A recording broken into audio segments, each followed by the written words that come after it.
एक समय की बात है, एक गांव में एक युवक नामकरण सबसे आलसी था। उसका कोई काम करने का मन नहीं था।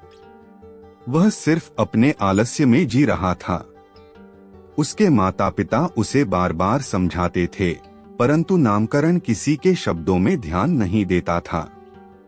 एक दिन गांव में एक संगठन ने एक प्रेरणादायक संवाद आयोजित किया। सभी गांव वाले वहां पहुंचे, परंतु नामकरण आलस्य के चलते वह भी वहां नहीं पहुंच सका।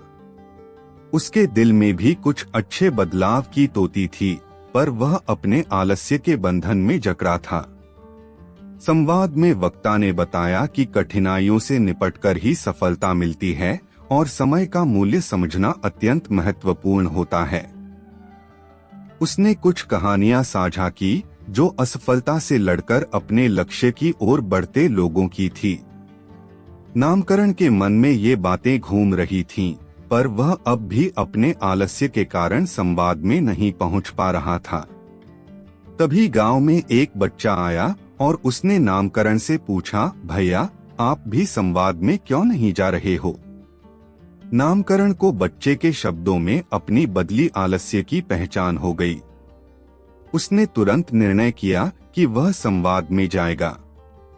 वह अपनी आलस्य को हरकर संवाद के स्थल पर पहुंचा। संवाद में बदलाव की गाथाएं सुनकर नामकरण की आंखों में आंसू थे। उसने अपने जीवन की दिशा को बदलने का निर्णय लिया।